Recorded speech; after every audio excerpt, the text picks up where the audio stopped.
The latest murder could end up being the biggest decision the traitors, but namely Stephen, would make. Choose between Faraz, Jesse or Matthew to become the latest faithful murdered. Jesse was the risky option, given she was onto Stephen, and I believe her suspicion wasn't going away this time. Matthew was someone that could possibly get banished, while Faraz didn't have a speck of suspicion on him.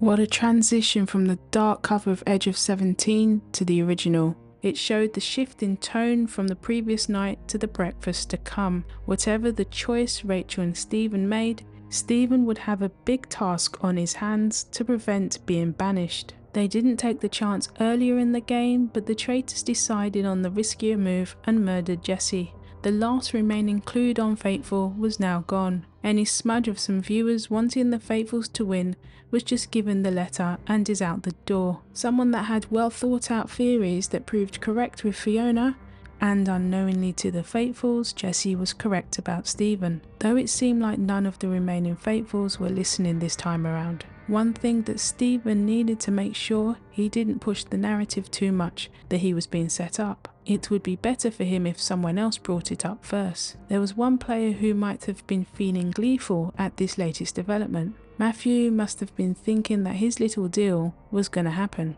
After the previous banishment, I was wondering what Rachel's new plan was going to be, and of course, she had one. I for one am finding Rachel absolutely fascinating. It's so interesting to see how the Faithfuls aren't questioning why she's still in the game, or really thinking that she's a traitor. You can't even say she's one of those types of traitors that sit back for most of the game. She's straddling this line of knowing when it's time to come up with something, and she has their ears every single time. It's taken us getting all the way to episode 9 to hear a fateful question why they are still in the game and if someone close to them is keeping them in. This season we got a 2-for-1 special when first Jack said it to Jade and Stephen, and then Roxy later said it to Stephen while Matthew was also in the room. If everyone who doesn't have heat on them think they're being kept in by someone close to them, then that's going to be a lot of Faithfuls, because I wouldn't be surprised if we hear that again before the final.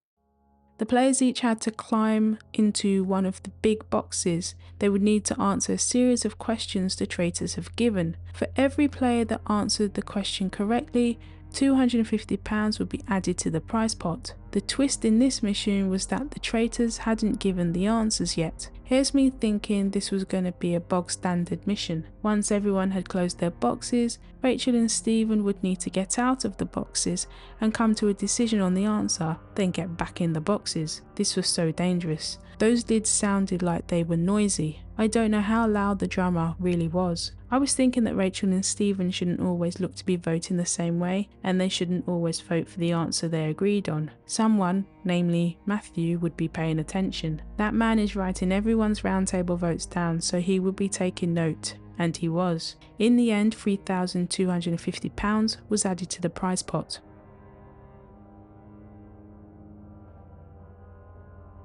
As Jade was defending herself, I thought the traitors weren't the main ones giving Jade grief. The Faithfuls were. I never got why this suspicion on Jade has kept carrying on. Compared to what's been said, I just saw an introverted player who was constantly having to defend themselves. Maybe I can't see it because the edit isn't showing us much. I was actually getting annoyed for Jade. It's a constant thing based on not a lot, and continued because of Amanda. There was a point I thought that Jade might actually walk from the show. You could hear in her voice how tired of it she was. I've seen a few times where the game has got too much for players and they have left the game. It can get too intense for some. What I was glad to see, although brief, was there was finally some heat on Jack, though it was mostly because of his association with James and their voting pattern. I hadn't noticed until Matthew pointed it out that Jack and James have voted the same way in each roundtable, including the tied revote. They even have similar hairstyles. Are they brothers from another mother? That must be more than a coincidence. Rachel's latest plan pointed at Ellie, though others had mentioned things about her prior to that. Matthew's name once again was doing the rounds, but I was once again surprised that Roxy had zero heat. Roxy was near that painting before the red marks were done. Even though I know it's not her, how has that not even been a consideration? I couldn't believe Stephen didn't get a single vote, and so was he. Not only didn't Stephen get scrutinised, but Roxy pretty much declared she thinks Stephen's a faithful. It turned out to be a better day for Stephen than he probably thought it would be. In a close vote where James got 1 vote and Jade and Matthew got 2 votes each, Ellie was banished with 4 votes. Before her reveal, Ellie revealed Ross is her boyfriend.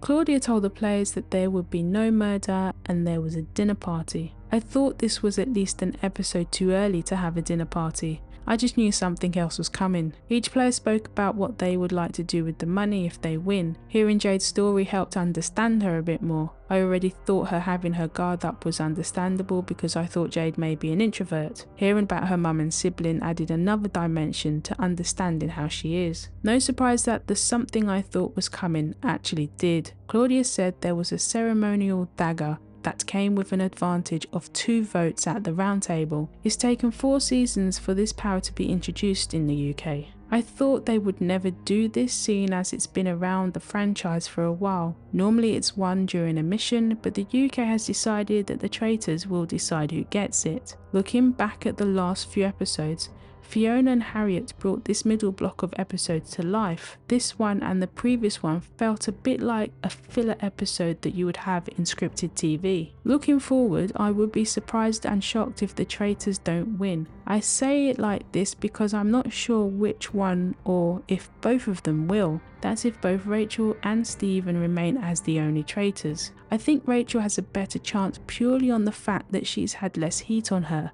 though the heat she did have was on a more grander scale. I keep debating if I believe we will see them stick to their pact. They have every chance of winning together. While the UK hasn't seen 2 traitors win together, it has been done before. I don't know the exact number of times, but I have seen it happen at least 3 times. With 3 more episodes to go, will the dagger make things more interesting? Will there be a shock on the cards? Will the faithfuls or the traitors win? Let me know what you think will happen, and I'll see you in the next video.